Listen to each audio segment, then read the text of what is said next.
Nagbabalik ang schoolmates. Okay, kanina napakinggan natin yung mga debaters at yung mga argumento tungkol sa pagbabawas ng General Education Unit sa kolehiyo. Ngayon naman, basahin natin ang mga komento online. Sabi ni JP, sabi niya, Gen Ed subjects are not extra burden. Sila ang umuhubog sa atin para maging educated at well-rounded na tao. Ganun. I love that. Well, Yes. round lang. Like, bilog.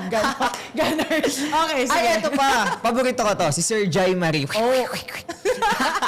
Sabi niya, dapat pangang dagdagan eh. Wow. Wala lang siyang sweet and concise lang. Kumbaga, Ganun masama lang. yung mga tao ngayon, dagdagan nyo yan.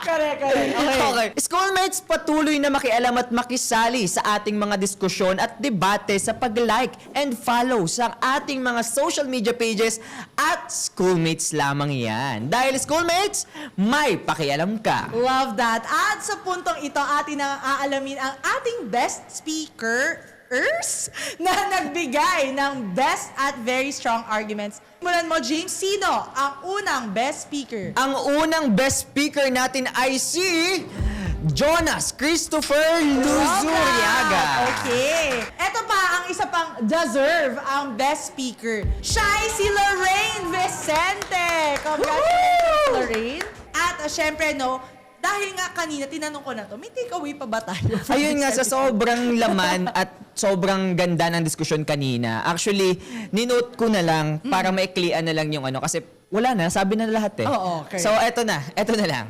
Okay. Para sa akin, mas magandang magkaroon ng balancing curriculum, maayos na implementation at konkretong plano at makinarya. Gawing sapat at balanse, yung mga curriculum na para sa mga estudyante natin, especially the college students, At wag silang gawing sakripisyo alay, like pilot testing lang. And mas maganda, na na-hone din natin yung holistic development ng bawat bata. And also, magkaroon tayo ng professional na kasanayan and also critical thinking at malasakit sa lipunan. And mag-iiwan din ako ng question again sa mga schoolmates natin. James and his questions. Hindi na yan mawawala. Correct. Okay. Mas importante ba ang diploma o ang mga aral sa likod nito? I love that. Paki-comment down below. Ayan. Okay, sige. So for me naman, do I agree in pagbabawas ng GE units? Hindi siya GE subjects GE units Yes. Sa akin, no. Kasi, kaya ko tinatanong kanina, ano yung meaning ba ng units sa atin? It's the value that we actually give to that specific subject. May nag-raise kanina I'm not sure kung sinong debater natin yun, na repetitive ang subjects natin. My question is, why does it become repetitive? Is it really because we're tackling the same subjects, or is there supposed to be more depth and breadth when we discuss these kinds of topics? Because ang nagiging fault ng ating education system ngayon is it's becoming a to-do list. It's becoming a laundry list of facts and things that we must remember. But punta ako sa second na punto ko. What is higher education supposed to be? Ito yung tinatanong ko kanina. Anong meaning kapag pumasok tayo sa isang kolehiyo or universidad?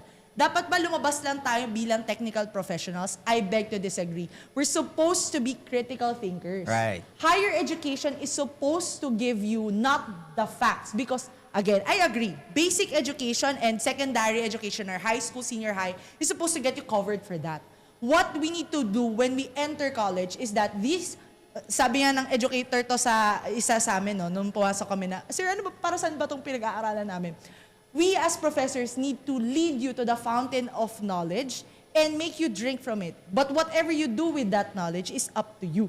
Right. Which is what is the role of higher education. We give you the facts, we give you the formulas, we give you whatever statements or fallacies you need to know, but whatever you must do with them, you must do with them. And that comes from forming critical thinkers. You need to question what you studied. You need to know what you're studying. What is it for? So it doesn't give you more answers. It leads you to think and question why you had to study these things. So tama naman that I personally agree. When I graduated college, guess nyo na lang yung age ko, di ba?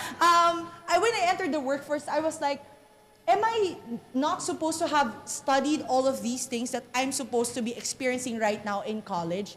Yes, but that's because it's not because I had more GE subjects. It's because walang depth and breadth yung technical professional subjects na Yeah. meron tayo. And hindi rin immersive yung GE subjects that we have. That's why the values, we know what they are, but why and how, we don't.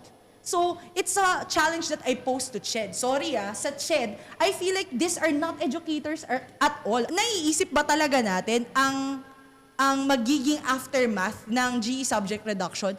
It's educator displacement, Not necessarily that they have the option or the opportunity means that the opportunity is equally accessible to these educators. Hindi, yung mga estudyante nga, di mo ma-fund Yung higher learning pa ba ng guro, kaya mong i-fund? Diba? So, it's again, as with all, the intent is good, but the execution is still a bit Implementation. loose, diba? So we still need to answer these questions first para wholeheartedly mai-implement siya ng mga educators natin. Kasi hindi mo naman mai-execute yung lesser and sharpen GE subjects or GE units if yung mga educators mo ay hindi in it.